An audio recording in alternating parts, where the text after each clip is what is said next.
based on long-term, and that's how they could bring in Federico Redondo for $8 million. But once again, that's just $200,000 on your cap.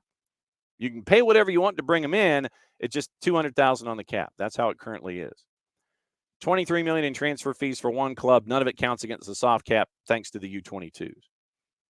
4 of the 29 teams are using all 3 DP spots in a way that allows for just one U22 player. Nashville, the Revs, the Purple Team, and Cincinnati.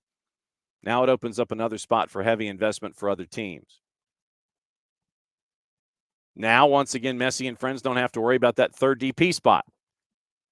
The Fire spent $12 million to sign Hugo Kuipers. That would now open up another DP spot.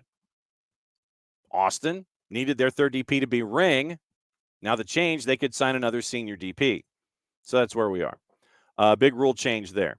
All right, it is 10:35. We got 24 minutes. We're going to blow through what's on this man's mind. We're going to find out what cup of coffee he's on and what the mug is this morning. Niko Moreno. Niko, good morning, my buddy. What's going on, John? SDH family. It is cup number 2, Rave Green mug.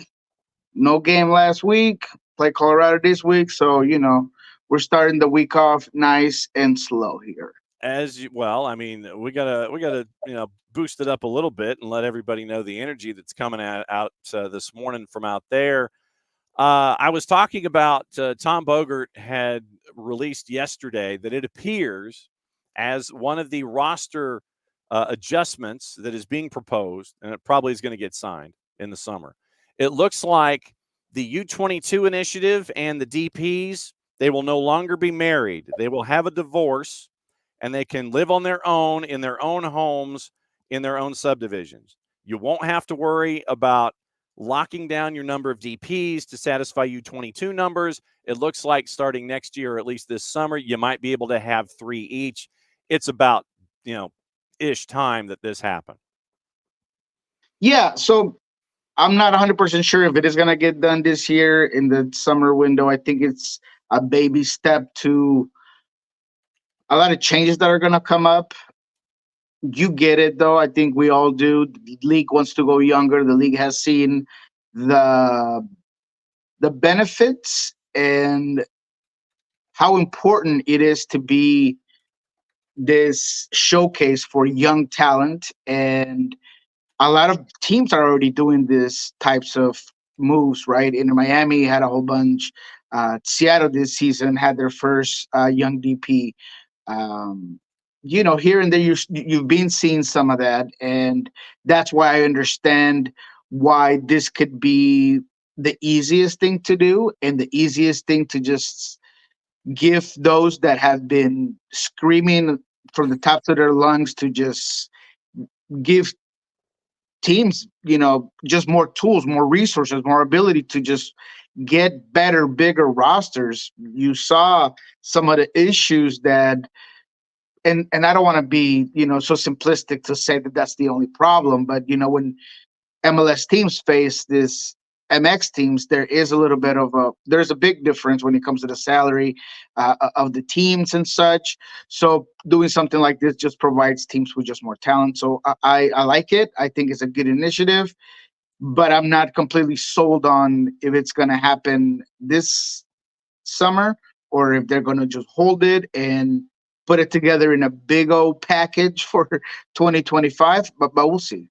And that's the thing that, we've been talking about a lot. We talk about it here on the show. You and I have talked about it, forever and ever until we're blue in the face, or in your case, I guess, rave green in the face.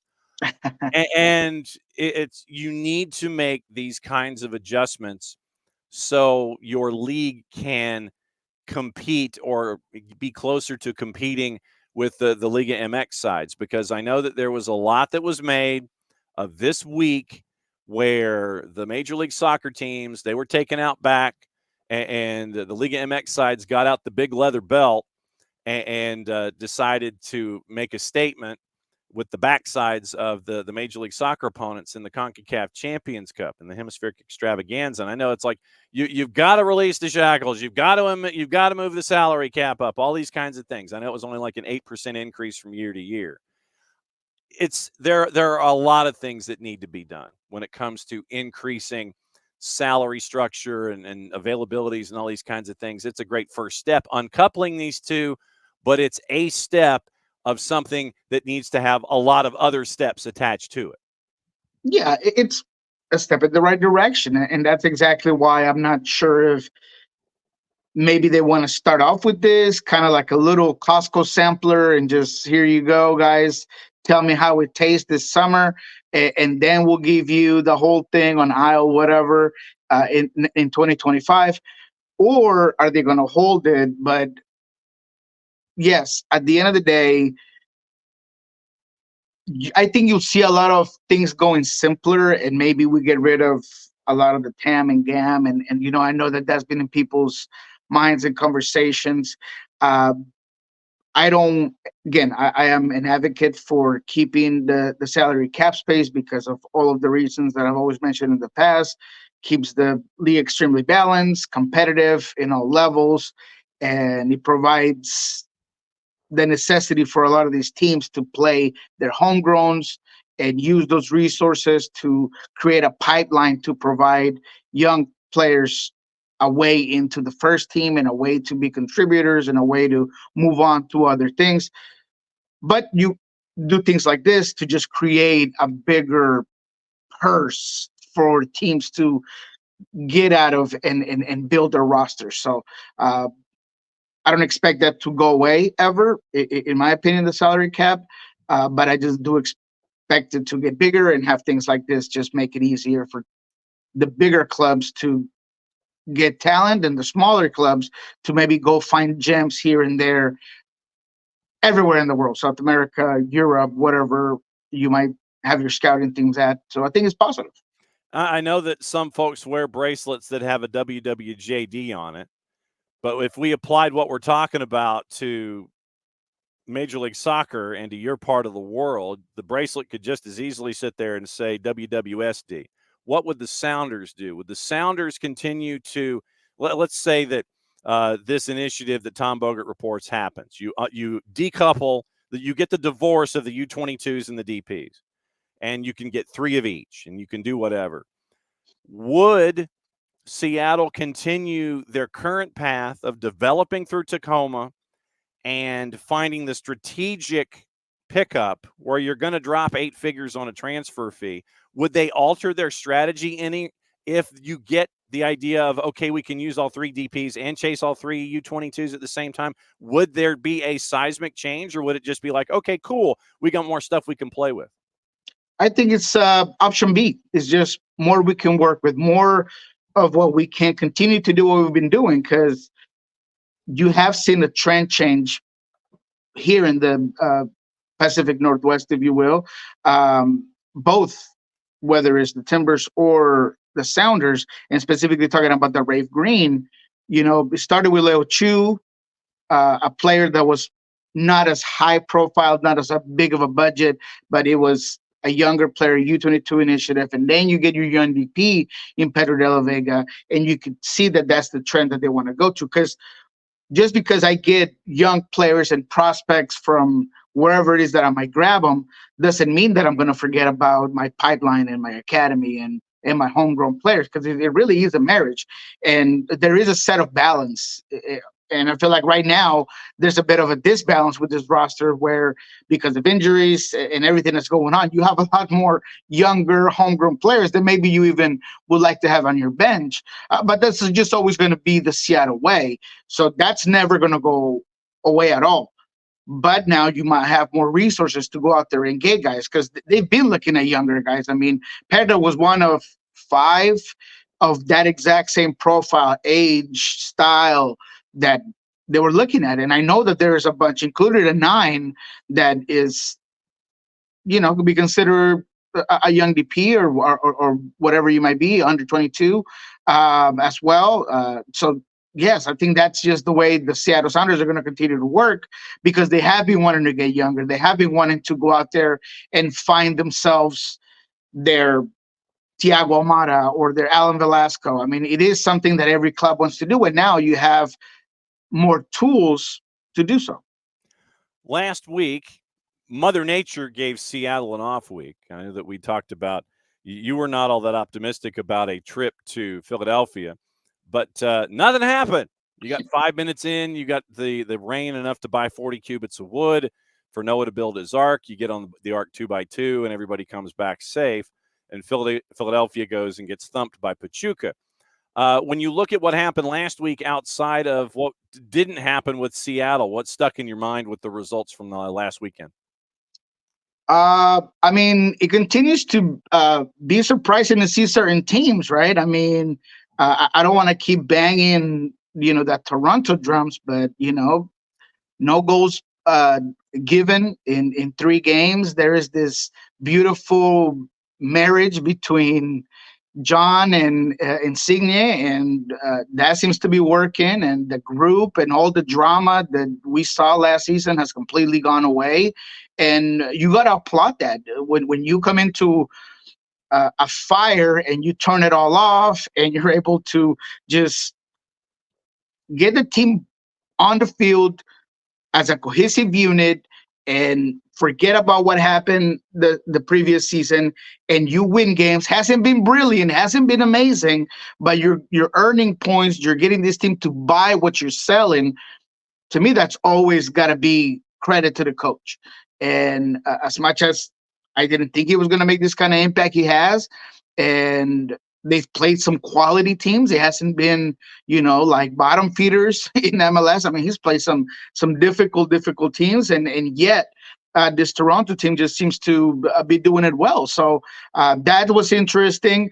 Portland in the exact same boat. I have here and every other show admitted that I'm not a Phil Neville guy. I didn't think that there was going to be a huge change in terms of the strategist and the motivator, but he has motivated. I mean, strategy wise, I still think that the DC game, I think he gives it up. He goes back to his 5-man back line, and he kind of allows DC to get on that game.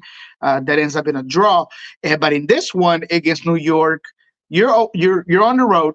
You go down a score, and still you are able to motivate and put your guys in the position to, without a lot of possession, be very effective. You could tell the guys as well, buying on what he's given. You could tell in the sidelines everything he's yelling and everything that he's trying to put out, the guys are buying in on. And in a very similar way there in Toronto, it's been impressive that he's been able to do that with this group, a younger group that has had some changes. Anthony has been amazing. Evander, obviously, beautiful goal. So that's basically what stuck around. It's just those surprise teams that maybe I wasn't so high on, and now they're doing well. But we'll see what happens with Timbers. I heard a rumor in the hallways about maybe Evander leaving or so. So John Rojas kind of put it out on Soccer Bar last week. So we'll see. That'd be shocking if Evander goes, because he's been a quality player. He's a guy that does a lot for the Timbers. But yeah, that's kind of what stuck around. You've got LAFC, a goalless draw with Sporting Kansas City. Tim Melia was on his head. Vancouver beat San Jose 2-0. Colorado continues to win. 2-1 winners. All Caps in Austin, a 2-2 draw. Minnesota won 3-2 over the purple team. We've got the purple team here in Orlando. That's a tough one, man. Orlando's been a disappointment, man. I had these guys winning the CONCACAF Cup. They're already gone. I thought they were going to go to a hot start because they had, a core group. They were going to be playing well. They have some new talent. They added the right pieces. They added experience. They kept Maguire, that was kind of like a bonus because you thought he was going to be gone, and you're still struggling the way you are, man. That's been kind of scary. I don't want to doubt Oscar Pereja, but I mean, it can get away from him if you continue to not pull it together. Look, Minnesota, they're no peach. Look, I get that they have some talent, and Pookie has been good, and Bongi came back and scored, and you're still waiting for Reynoso, but this team has been kind of thriving on just individual moments. And Orlando's always been a team that's known for what? Being organized, being a group, making it difficult, and just the amount of goals they've given up in 3 games is unreal. So that's been disappointing to see from Orlando. And coming off of a travel in the midweek where you get thumped by Tigres, now you're having to come and you're going to be playing here against a rival on the weekend that put 4 on New England. And we called that right here, man. I want to say I didn't go back to check because I had a difficult time downloading into my phone this time around the show, but I wanted to just check because it seemed like I did pretty well last week, man, and including that. I said Atlanta United, they were going to come in, they were going to score some goals, and they did, man. And you're right, that's a good game coming up. That's tough for Orlando against Giacomakis that just had a fantastic game. Yep, and so you're going to end up with that one. So now it's time where we play cliffhanger and get everybody ready for what's going on this week. And with the matches, obviously, Purple Team's going to be a part of it with the discussion with Atlanta. You've got afternoon games on Saturday, and the way that we traditionally do this, for those who are not familiar with how we do things here, we take the cliffhanger rules from The Price is Right. We go through all the games on the board. We get Niko's thoughts. If he's got a game he wants to talk about, he yells stop, or he just starts talking about the game in particular. And in that way, we wrap things up for yet another week with him. So Chicago and Montreal. Chicago is favored 2 o'clock in the afternoon Eastern time to start things off on your Saturday. DC United and Messi and friends, and the numbers have exploded ever since Tata came out with the announcement last night that Messi probably is not going to play after he got pulled for 50 minutes in CONCACAF Hemispheric Extravaganza, where they had a big lead, no worries or anything like that. DC United at home now is a plus 110 as Inter Miami comes to town now at a plus 214. So we saw what happened last week with Montreal winning in South Florida, and now they travel to DC. DC's a heavy favorite, still on the plus side, hosting Messi and friends. Seattle and Colorado. I have to stop here because of local interest. Seattle's a minus 175 on the board. Colorado to win north of plus 480. What do you think? Wow, those are really the numbers, huh? Woo! Look, man, I might buy into a Seattle win against Colorado. Seattle's still missing some guys, yes, but you're gonna get Albert at least on the bench. Yammer Gomez Andrade might start. That's your best defender. Colorado hasn't been impressive. I don't care what anyone says. That RSL game was a little bit odd. I felt like Arango was not his quality self in front of goal. I still don't buy on the pressing and what we're used to see from a Chris Armas team that has certain principles that you're not quite seeing right now. I heard from some fans that this was Jordy's best game. I had to go back and rewatch it because I didn't quite see that. So I think that they're going to give the Seattle Sounders the ball. Seattle's going to get extremely comfortable. I don't think that they have the weapons to completely just bunker down and let's see what happens. We're going to play off the counter to really hurt Seattle. So I think this could be a 1-0 game, a feel-good game for Seattle at home. Sunny is going to be 70 and beautiful, 12:30. I'm starting to see a little bit more from that offense with Raul Ruiz. They're going to go back to the 4-4-2 on this one. I think they can give Colorado some problems.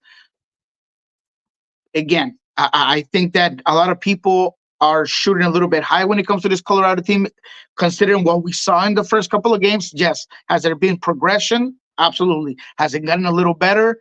Yes. But at the end of the day, this team lacks a little bit of a bump, a hit, some power up top. Navarro has been so. And if you can't really have a guy that's going to make Seattle uncomfortable back there, I think it's going to be a lot like Austin, where maybe Seattle just needs to put it away. And that might be the difficult part because it's been their Achilles heel. But I see Seattle winning this game. I think that they're motivated. I think they need a win. As much as Brian didn't want to admit it, not playing a game still allows certain guys to get back. You don't have that wear and tear of a game. So, yeah, I think Seattle has all of the components and the situation to win this game against Colorado. Crew now on night side East Coast time. Crew hosting Red Bulls at a -109. We'll get to see what Emil Forsberg can do on the road at the Death Star at lower.com. Should be an interesting matchup trying to confine him for a full 90 minutes. Yeah, that's a good one. NYC hosting Toronto. NYC, big favorite at home at a -137. Toronto is north of +345, almost a +350 to win at the locale in New York City, wherever this match is going to be played. Give me Toronto, man. Give me Toronto, and the alarms are going to go off in New York, and people are going to lose their minds. But I think Toronto's hard to break down. New York hasn't been able to break down teams. They haven't been able to score.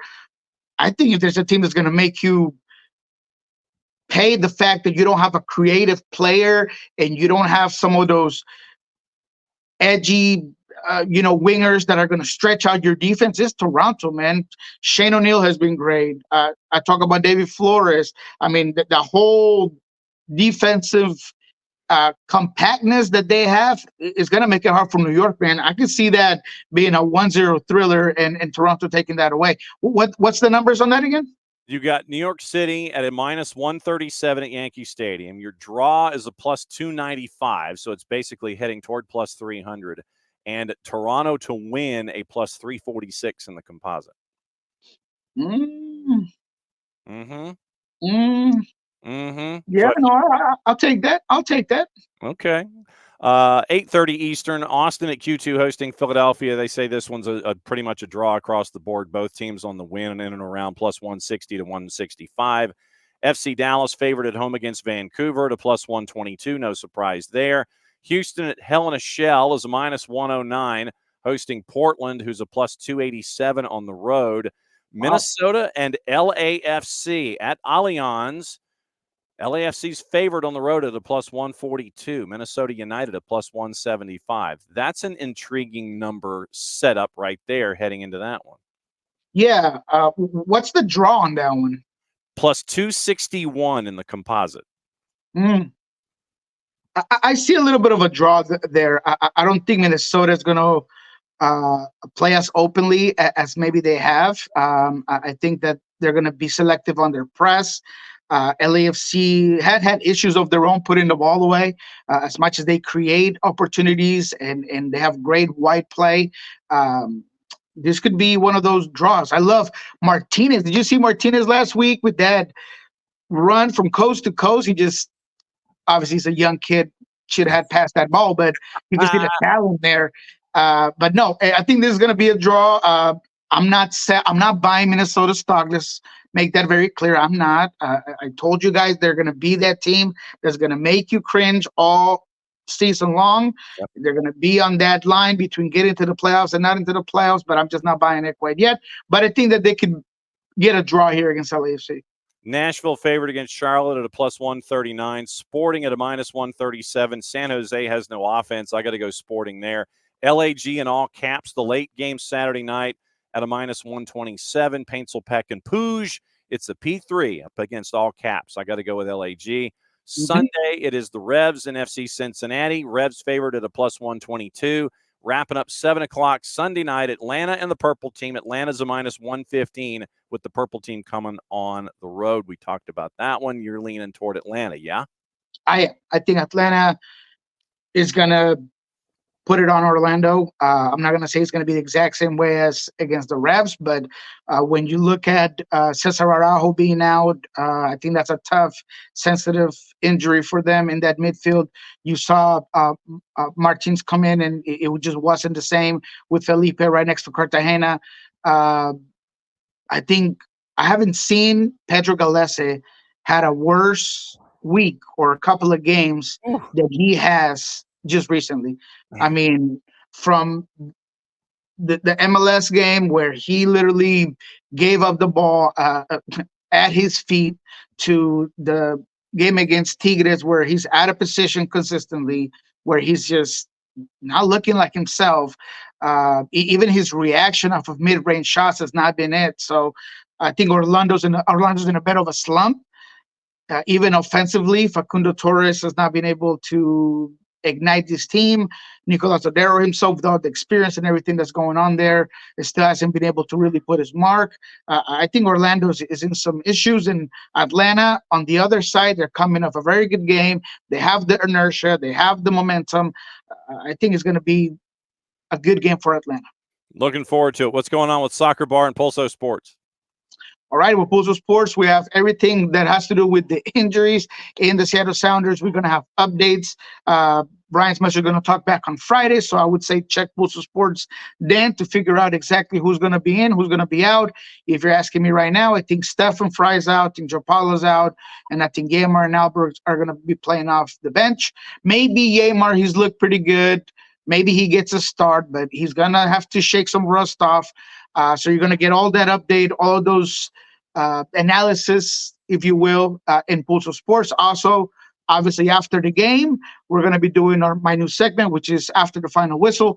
I'll talk to whoever is available there at the press conference that is of interest of you guys. Maybe it's Jackson Phelps, maybe it's Pete Fewen, maybe Brad Evans. Whoever gives me the time to break down what happened in that Colorado game, they will be on Pulso Sports and Soccer Bar in about an hour. We're going to break down exactly what we talked about here. We're going to go more in depth into that 6-0 from Pachuca, that 4-2 loss for Orlando, what's going on with Orlando, what's going on with Gillespie. Check that out at Soccer Bar. What he said. Looking forward to it, my friend. We will catch up next week. Be safe, and may Mother Nature be kind so you have a game to watch and talk about. Appreciate it, my friend. That is Niko Moreno, Pulso Sports in the Soccer Bar, and that's another go-around with Niko. He's going to go with cup number 2. Maddie, we are on the doorstep. We are out. It is the express lane. Last thoughts before we go. It's going to be a fun weekend. I'm excited for everything coming up. Make sure y'all tune in tomorrow when Soccer Down Here is in Perry. Yep, the Soccer Down Here, 5:30, 7:30, Griffin and Perry back at it 9:05 tomorrow morning. Beyond Goals at 9:05, and it is the weekend whip around patent pending trademark coming sooner, hopefully rather than later. All divisions, it looks that way. NWSL, USL Championship, League One, Major League Soccer. We'll go through it all in hour number 2. Going to be busy. For Maddie, for Jarrett, for Jason, for Niko, for all of us here, thanks for hanging out with us. We're going to go learn stuff about Atlanta United too. Back at it again, 9:05 tomorrow morning. Since it is the end of the show, that means I get to do this. We'll be back at it again in about 22 hours.